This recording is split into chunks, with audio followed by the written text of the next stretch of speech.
Bom dia! Começando mais um Despertando com o Dharma. Hoje é dia 17 de junho, segunda-feira. Iniciando a semana. Bom dia, Margarete. Bom dia, Fátima. Tudo bem, gente? Como é que foi o final de semana? Bom dia, Aparecida. Como foi a tua atividade clínica na sexta? Foi tudo bem? Ocorreu tudo certo?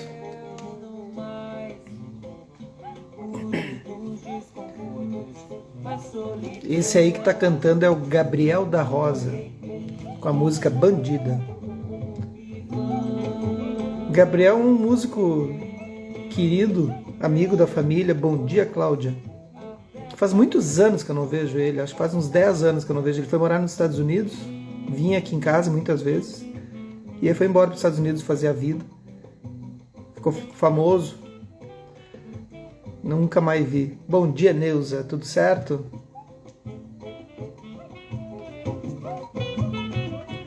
Passamos pela tempestade de ontem, né, Neuza? Ontem é um dia difícil para nossa família, né? Um dia que não tem como. A gente fica mais introspectivo. É muito recente ainda, né, Neuza? Muito recente. Tá tudo ali. Bom dia, Rosali, tudo bem? Então essa música é Bandida, com o Gabriel da Rosa. Bom dia, Ângela. Ângela, a água já tá batendo aí? Já tem enchente de novo aqui, gente. Não, é assim, ó. Não tem mais o que se dizer. Já tá na cota 25, a cota de enchente é 19, já tá em 25. Já tá pegando água aí, Ângela? Acho que aí não ainda, né? É muito cedo. Bom dia, Eliana. Mas é impressionante. Bom dia, nega. Tudo certo? Bom dia, Kátia. Ontem foi difícil. Ontem é um dia que para nossa família é bem complicado. Mentira. Já acordo todo errado. Mas, enfim. Mas hoje é segunda-feira, semana começa e é isso, e bola pra frente. Eu sou uma pessoa que vivo no presente. Realmente, assim, eu não fico preso ao passado, tem alguns momentos ali que dá uma pegada e depois vai, é presente, presente, presente, porque a vida continua. E nós estamos aqui. Ali, ó, a Ângela já disse, começa a entrar na garagem com 26 metros. Ah, então tá perto, né? Porque eu já vi agora de manhã que estão pedindo para sair quem tá na cota 25. Então, Ângela, já fica esperta, hein? Ah, de novo, né? Fecha na frente da entrada com 28. Não, mas acho que não vai tão longe. Até porque parou de chover, né? Acho que não vai tão longe, vou saber também. Bom dia, Renata. Então a gente está lendo esse livro aqui, ó, Thich Nhat Hanh, editora Bodh Gaya, do Enio Burgos, quarta edição, Velho Caminhos, Nuvens Brancas. Bom dia, Vanessa. Então a gente está no capítulo 7, página 45.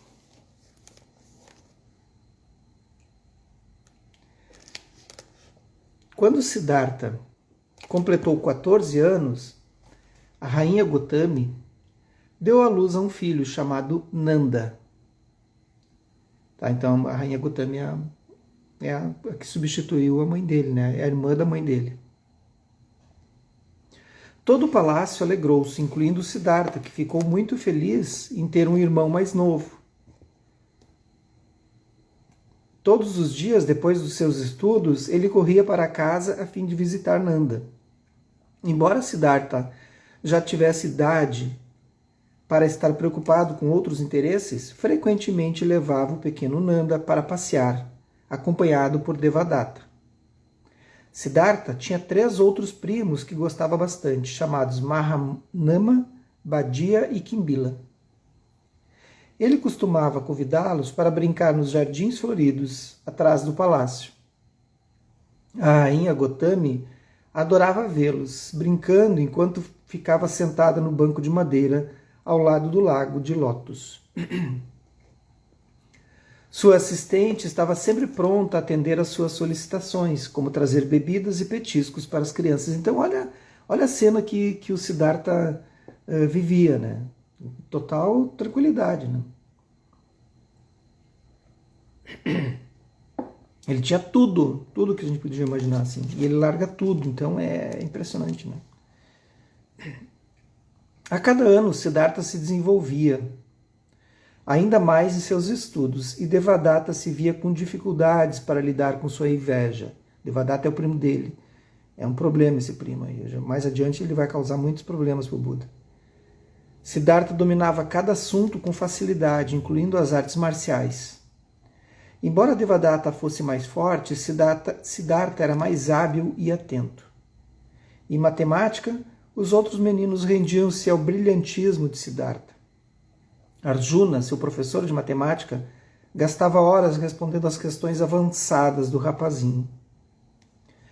Siddhartha era especialmente dotado para a música. Seu professor de música deu-lhe uma flauta rara e preciosa, de modo que nas tardes de verão, Siddhartha sentava-se sozinho no jardim e tocava o seu novo instrumento. Então imagina a cena, né? Bonito, né? O que conta a história é que Siddhartha era muito alto, muito elegante, né? E tocando flauta, tá com tudo, né? Às vezes suas canções eram doces e suaves, enquanto, noutras oportunidades, o som era tão sublime que os ouvintes sentiam-se carregados para além das nuvens. Com frequência, Gotami se sentava ao lado de fora enquanto as sombras da tarde se alongavam, a fim de escutar a música de seu filho. Ela experimentava um profundo contentamento, deixando seu coração ser levado pelo som da flauta de Siddhartha.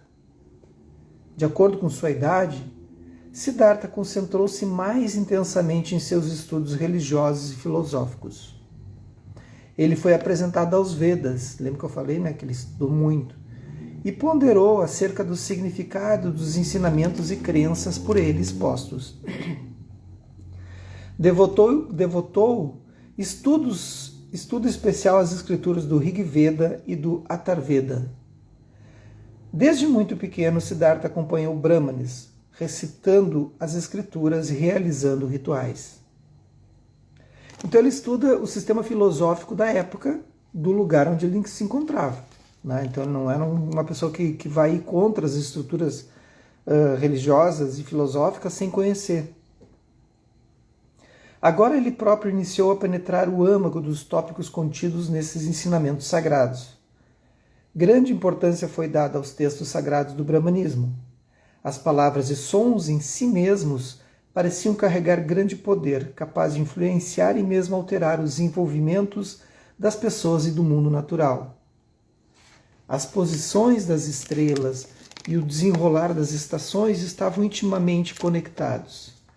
As preces e oferendas rituais. Os Brahmanes eram tidos como os únicos capazes de compreender os mistérios ocultos do céu e da terra. Bom dia, Rosicléria, bom dia, Ana Tereza, bom dia, Pati, bom dia, quem mais entrou aí, Vanessa. Então eu acho muito legal isso, assim, desse rompimento, dessa estrutura, né? Embora ele tivesse acesso ao conhecimento que estava ali relegado somente aos brahmanes e aos príncipes, né? Aos setores altos ali, mas a compreensão também depende de cada um, né? Sozinhos eles podiam usar a prece e o ritual para restaurar a ordem dos reinos humanos e da natureza. Olha a força, né, do ritual. Siddhartha foi ensinado que o cosmos era uma emanação de um ser supremo conhecido como Purusha, ou Brahman, e que todas as castas na sociedade haviam se originado de várias partes do corpo do Criador. Cada pessoa continha parte da essência do Criador transcendente, e esta essência universal constituía a natureza básica da pessoa ou alma. Então só isso aí, ó. Essência, alma, Criador, cosmo, essas palavras, bom dia Silvia, essência, Criador, alma, unidade como pessoa e o cosmos, o Siddhartha, como Buda, quando ele desperta, ele vai ter uma visão de tudo isso. Ele vai ter uma nova visão desses aspectos. Tem um livro da Lúcia da Letra que a Ana Teresa me deu, agora não vou lembrar o nome, não sei se eu vou achar que é tão fácil. Porque eu mudei a minha biblioteca e eu agora me perco nela. Mas, enfim, queria mostrar para vocês. Não vou achar.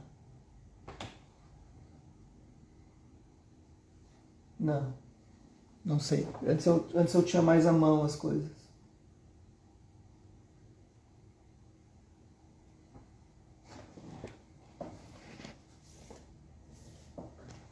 Mas enfim, a Lúcia da Letra, ela está com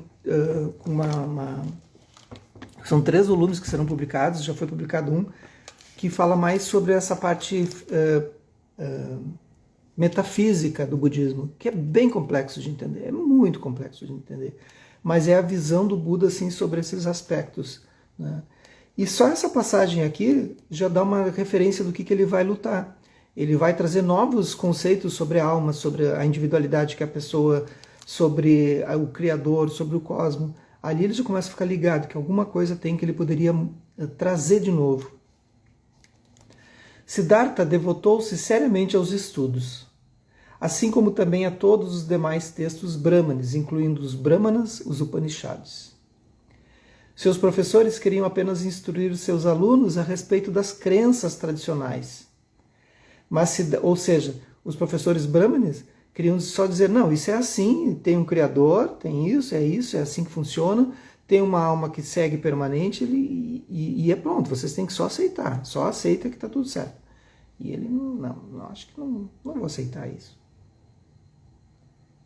Mas Siddhartha e seus companheiros insistiam em levantar questões que forçavam os mestres a abordar ideias contemporâneas, que nem sempre condiziam com a tradição.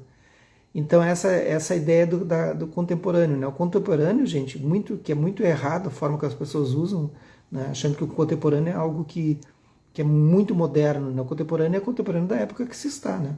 Essa é a abordagem real. Então eles eram contemporâneos daquela época, eram avançados frente àquele período.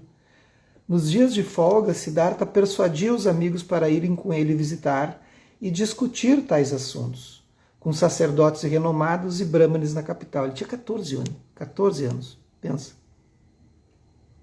E já estava discutindo isso. Graças a esses encontros, Siddhartha descobriu que havia um certo número de movimentos no país que desafiavam abertamente a autoridade absoluta dos brahmanes, que são os saramanas, né? Esses errantes que andavam pela rua trazendo novas filosofias, assim. Aí tinham vários sistemas assim de pensamentos, né, que eu já comentei com vocês. Os ajivikas, os jainistas, os céticos. Então esses movimentos estavam ali pululando. Mas o que acontece? Ele está dentro de um palácio. Ele não vê isso acontecendo. Ele acha que aquilo ali, né, até então, era só isso que existia. Ele vai se dar conta disso bem depois. Lá com 20 e tantos anos, 29 anos. Os membros desses movimentos não eram meros leigos descontentes, desejando possuir um pouco de poder, que de longe pertencia exclusivamente à casta dos brahmanes, como também incluíam membros das castas dos brahmanes dotados de uma mentalidade reformadora. Desde que foi dada ao jovem Siddhartha permissão para convidar algumas crianças pobres do campo para seu piquenique real, ele também tinha sido autorizado a visitar de tempos em tempos as pequenas vilas que circundavam a capital. Aqui é muito importante porque essa passagem aqui da página 46, o Thich Nhat Hanh, autor desse livro, esse mestre vietnamita, que vocês precisam estudar, como disse o Eno Burgzan, um ser como ele surge a cada 1000 ou 2000 anos, um ser como o Thich Nhat Hanh,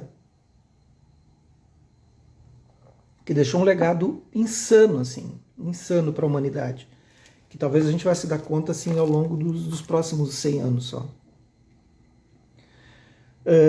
Então ele diz aqui, ele convidava as pessoas pobres para os piqueniques reais, ele passeava nas vilas. Isso pode ser simplesmente um textinho, mas não é. O Thich Nhat Hanh está dizendo assim, vou ir contra esse sistema que foi adotado, de que o príncipe ficava lá dentro de um castelo, que tem muitas histórias, quem já ouviu isso? Tem muitas histórias que dizem que o Suddhodana pegou e impediu que ele visse os horrores, né, na vila, que ele não enxergasse, porque senão ele iria ele iria deixar o castelo e iria se transformar num mendicante, num monge, né? Então Suddhodana mantinha ele preso dentro do castelo. O Tishnahan vai lá e pesquisa e diz, não é assim, até porque isso não é crível, né? Não tem como tu ter um sistema em que a pessoa fica presa dentro de uma parede, enfim, né? A não ser que seja sequestrada, né? Então ele pega e vai dizer, não, a real é essa, ele passeava, ele via as coisas, não tinha como não ver, né? Não, era murado, mas não é assim, a cidade está dentro dessa muralha, né? Então ele vai lá, ele relata nesse livro como as coisas são. Isso eu acho muito legal desse livro. Não tem essa frente muito de transformar ele num mito, assim. O Siddhartha não era né? Ele não transformou numa mitologia. Você percebem a diferença disso?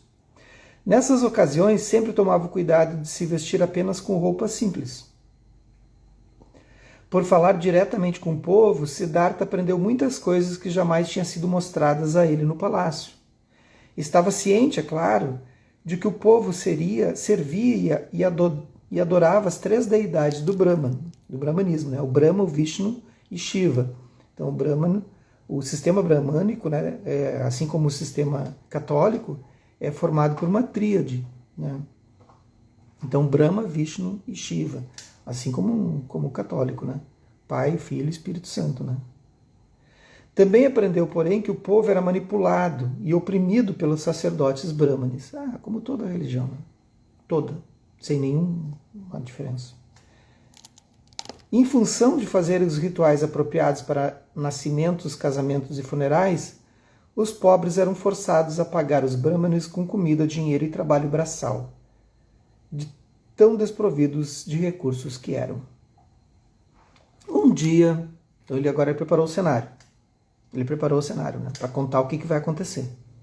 Um dia, enquanto passava por uma choupana de palha, Siddhartha sobressaltou-se com um choro pesaroso vindo de dentro dela. Ele pediu a Devadatta para entrar e perguntar qual era o problema. Então ele estava passeando, viu uma choupana e quis saber o que estava acontecendo. Eles souberam que o chefe da casa havia morrido recentemente. A família era miserável. A esposa e as crianças estavam macérrimas e vestidos em trapos puídos. A casa deles estava prestes a desabar. Siddhartha soube que o sujeito solicitara os serviços de um brahmane para purificar a terra antes da reconstrução da cozinha deles. Porém, antes de providenciar tais serviços, o brahmane exigiu que o homem trabalhasse para ele. As pessoas são... não vale nada. Não vale nada.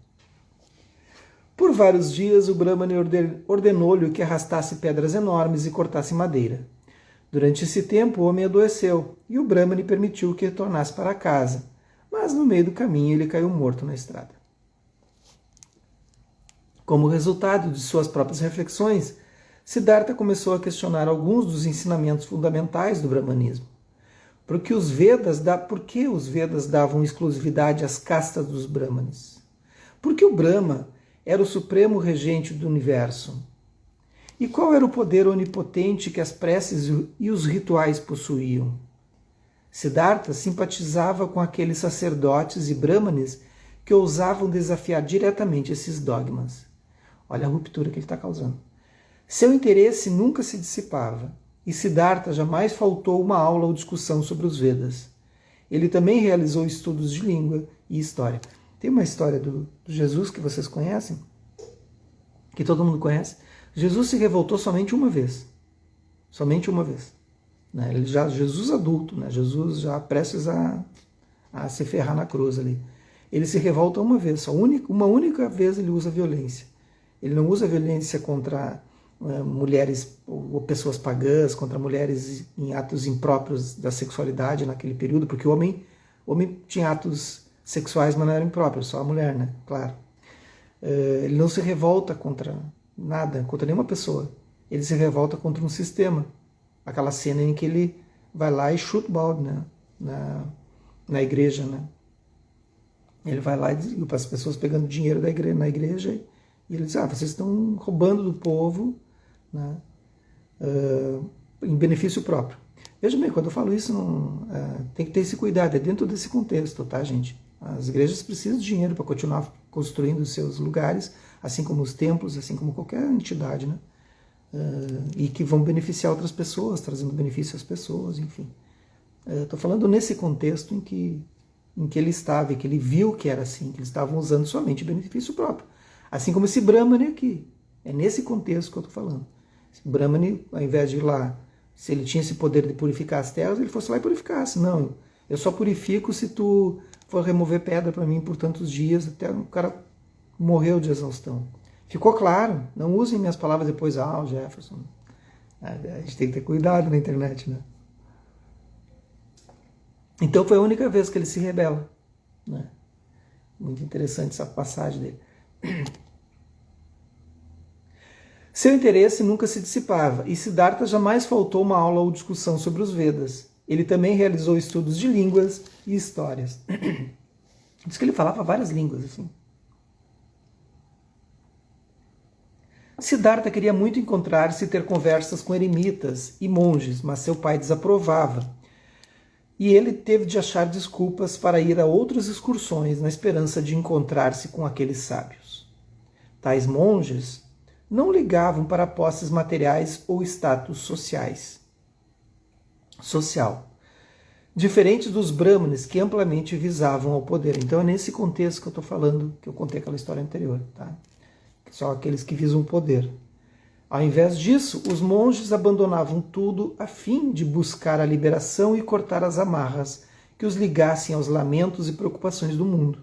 Entenderam a diferença? Eram homens que haviam estudado e penetrado o significado dos Vedas e Upanishads. Siddhartha sabia que muitos eremitas viviam em Kosala, o reino vizinho a oeste, e em Magadha, ao sul. Ele esperava que um dia pudesse ter a chance de visitar estas regiões e estudar seriamente com homens tais como aqueles. É claro que o rei Suddhodana sabia das aspirações de Siddhartha. Ele se horrorizava com a ideia de que seu filho um dia deixasse o palácio e se tornasse um monge, e confiava suas preocupações ao irmão mais novo, Drono-Dhanaraja, o irmão do Suddhodana, que era o pai de Devadatta e Ananda. Então, olha só, Drono-Dhanaraja, o pai de Devadatta e Ananda, sendo que ele tem dois filhos, né, nesse contexto aqui, o Devadatta e o Ananda. O Ananda vai virar o melhor monge que se tem na história, assim, né, do budismo. Tudo que a gente sabe, a gente deve ao Ananda, né? Conhecimento de Siddhartha, mas se não fosse Ananda, a gente não teria o conhecimento de Siddhartha. E o Devadatta vai ser o contrário. Vai ser o contrário. Aí, às vezes, eu me pergunto, vou fazer uma digressão agora para a gente acabar aqui.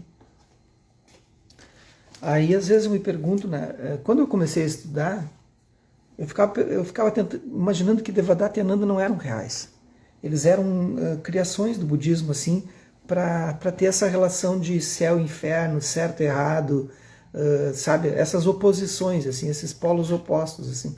E depois, claro, estava muito no começo, estava sem lendo, não, isso aí só pode ser coisa, né? Tinha muitos julgamentos trazidos da bagagem católica, né, que arrastava comigo, e eu disse, não, mas isso só pode ser céu e inferno, tal e coisa. Pois não, claro, com o tempo, logo em 2, 3 estudos, tu já percebe que não, que Ananda existia, que Devadatta existia, e que isso existe, os polos existem, mas eles são reais dentro da pessoa. Mas é interessante como isso se forma, né? Que naturalmente surge para o Siddhartha essas oposições, em que ele tem a presença do Ananda como positivo e tem a presença do Devadatta como negativo, mas que traz para o Siddhartha vários movimentos que vocês vão ver ao longo do livro. Movimentos em que ele consegue contornar e fortalecer cada vez mais a estrutura. Por que eu falo isso? Porque a gente tem isso, né, gente? Se a gente eliminar completamente os polos negativos, o que resta de nós? A gente desaparece. Se eu elimino o opositor, eu também desapareço. Então a gente vai olhando para isso assim. E para mim no começo estava muito preso ao julgamento, quando comecei a estudar. E aí depois aquilo se dissolveu. E é isso. Vamos fazer uma prática? Enquanto vocês vão se arrumando, bom, segue chovendo aqui no Rio Grande do Sul, novamente enchente, novamente o rio atingiu 25 metros já, eu acho, perto disso. É um pesadelo sem fim para essas famílias, né, que estão nessas cotas.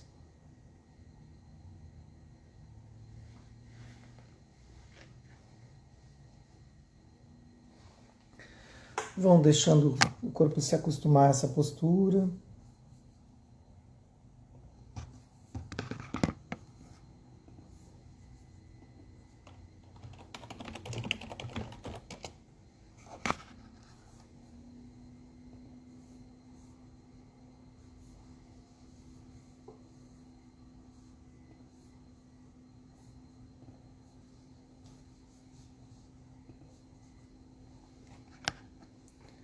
E uma vez que a postura esteja estabilizada, relativamente estabilizada,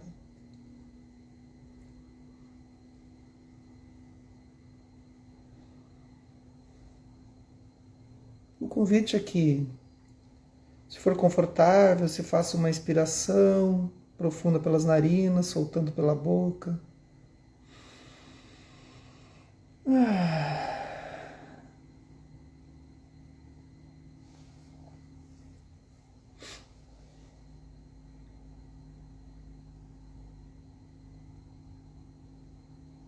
Percebendo o que esse ato traz consigo.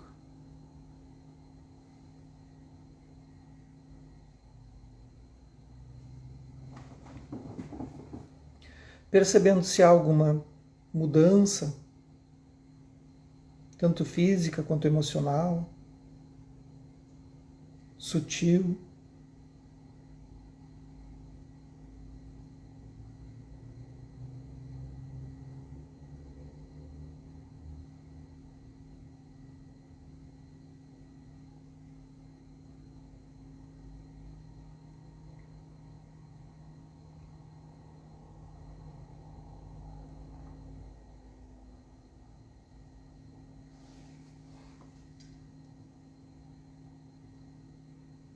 Deixando que tudo vá se acomodando naturalmente.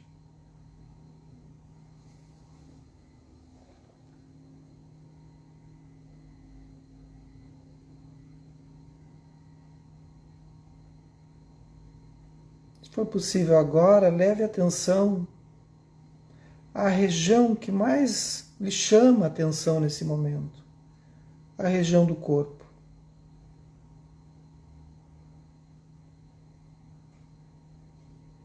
Se precisar, feche os olhos, observe qual é a região do corpo que lhe chama a atenção.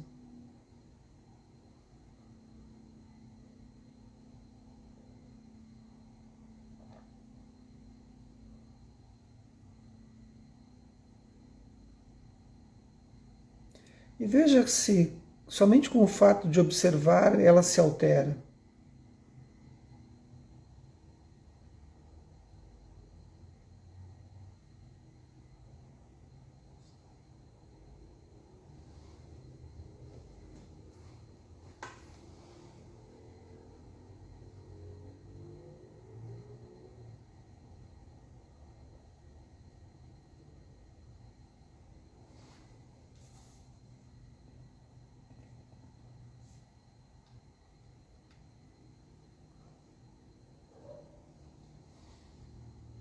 Se vocês viram que houve uma alteração,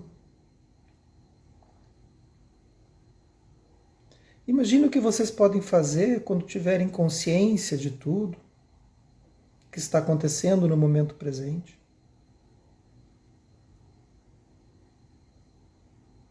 Dando-se conta que a gente só obtém sucesso naquilo que a gente direciona a nossa atenção.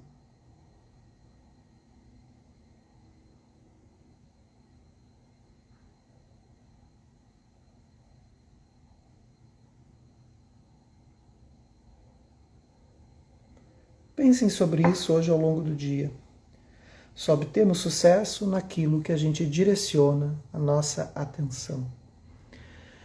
Que os méritos desse nosso encontro, dessa nossa prática, se expandem e toquem a todos, todas, todas, e que nós possamos nos tornar um caminho iluminado. Um bom dia para vocês, uma boa segunda-feira, uma boa semana e sigamos. Até amanhã.